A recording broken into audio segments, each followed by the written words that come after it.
Seja bem-vindo ao Crescer com Emoção, um espaço para falar sobre sentimentos, desenvolvimento, cultura, infância e a beleza de crescer com consciência, com afeto, com ciência e com um pouquinho de coragem. Olá, sejam bem-vindos a mais um episódio. Hoje eu quero falar sobre uma situação simples, mais comum. Aqueles momentos em que a gente não consegue falar sobre si mesmo. Parece um detalhe, né? Mas na verdade, toca em algo muito mais profundo, que é a autoestima, a identidade e a forma como nós relacionamos com os outros. Quero compartilhar até uma experiência minha, mas sem focar em pessoas ou casos específicos, né?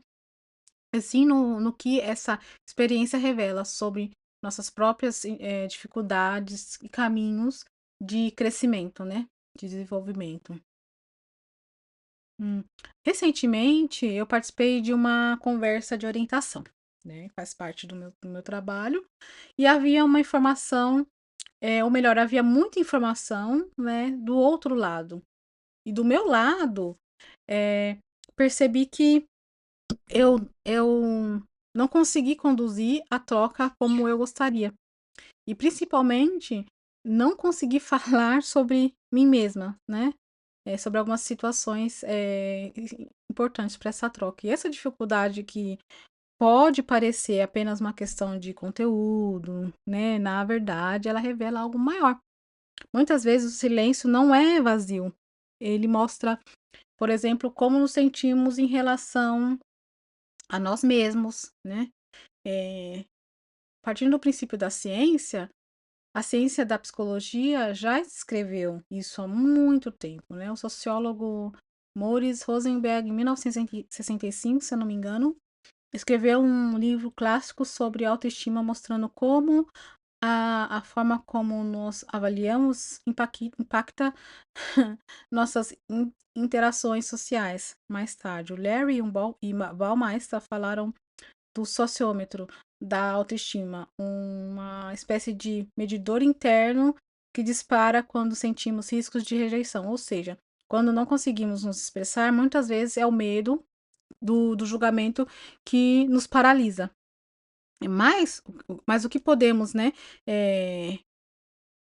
fazer na prática? Quando percebemos que temos essa dificuldade de falar de nós mesmos. O primeiro passo é reconhecer, né? Quando eu reconheço, ai, não foi legal, deveria ter, né, tido mais manejo ali. Perceber quando travamos, né? O porquê que eu travei, qual que foi a situação, né? O segundo, nomear, dizer a nós mesmos que aquilo é medo de julgamento ou sensação de não ser suficiente, né?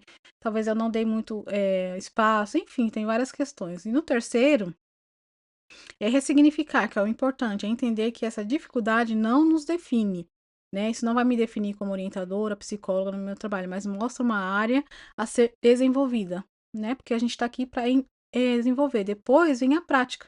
Começar a se expressar em ambientes seguros, né? Seja escrevendo num diário, seja conversando com amigos próximos. E por fim, ampliar, né? Nesse caso em geral. Levar essa prática para contextos maiores, pouco a pouco, como ensaios antes de apresentações, é uma tática também. O psicólogo Albert Bandura desenvolveu a teoria da autossuficiência. Ele mostrou que pequenas vitórias constroem confiança. E Brené Brown, pesquisadora da vulnerabilidade, lembra que se abrir, né, mesmo em pequenas doses, fortalece as conexões. Mas é importante também reconhecer quando a dificuldade deixa de ser apenas uma questão de timidez ou insegurança e passa a ser um sintoma. Como assim um sintoma? Em alguns casos, a dificuldade de se expressar está ligada à ansiedade social, à fobia social ou até à depressão, né? O silêncio pode carregar a sensação de não ter nada a oferecer. Em outros casos, experiências de trauma ou rejeição no passado pode criar bloqueios, né, que impedem a fala no presente. Eu, como psicóloga clínica, vou pegar o DSM-5 como base, né? Ele descreve claramente esses critérios e modelos, como o de, por exemplo, Clark e Wells, né, que explicam como o medo da avaliação negativa pode paralisar. E já estudo de Fonagy e colegas sobre mentalização mostra como experiências precoces afetam a capacidade de colocar em palavras os sentimentos. Então, é um ponto onde precisamos olhar, né, o ser humano, principalmente eu na minha profissão, de forma integral, né, no chamado modelo biopsicossocial. Por mais que falam, é meio fraquinho esse modelo, fala de tudo, mas não fala de nada. Mas do lado biológico, temos predisposições, né, genéticas de regulação. Neurotransmissores, respostas fisiológicas ao estresse. E do lado psicológico, crenças sobre si mesmo, autoestima, histórico de traumas, né? E o lado social, expectativas familiares, expressões ou pressões culturais e o ambiente em que vivemos, né? Isso tem uma forte influência, apesar de ser muito ampla, né? Por isso que falam. Um exemplo simples, por exemplo, no Brasil, falar de si mesmo pode ser visto como autenticidade. Pelo menos é a minha experiência. Na Alemanha, aqui, a minha experiência, que eu vejo que pode soar como autopromoção, algo mais negativo. O contexto cultural molda a forma como aprendemos, né, a nos expressar.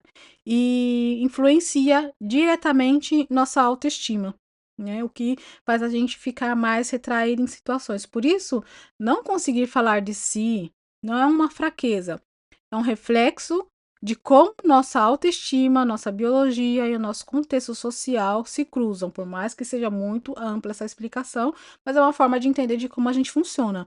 Com a prática, apoio e consciência é possível transformar silêncio em voz, né? Eu tô aqui falando com vocês e essa insegurança pode ser um crescimento, né? Para mim, pessoalmente, houve um ponto em que de virada quando entendi que sim, existem coisas que foram feitas comigo, experiências difíceis, mas ainda é mais importante é o que eu faço com isso, né? Eu tive dificuldade, por exemplo, aqui na Alemanha com o alemão, uma língua bem difícil, complicada, ainda tenho pronúncias, e esse é um convite, foi um convite para mim, que deixo para você também hoje. Pense sobre quando você se cala, o que esse silêncio está tentando te dizer, né? É medo? É proteção? É falta de confiança? É mais, né? Essa interação, que é um todo, né? Vem de fora para dentro e de dentro para fora. E aí, chegando assim, compartilhe sua reflexão nos comentários, porque muitas vezes o que você escreve pode ajudar outras pessoas a perceber que não está sozinha. Assim como o que eu compartilho aqui com vocês pode abrir janelas de pensamento e reflexões, né, para desenvolvimento. E se esse conteúdo fez sentido para você, curta, se inscreva no canal e acompanhe os próximos episódios. E se você busca um espaço de orientação e acolhimento, o link está na descrição. E até a próxima. Beijos!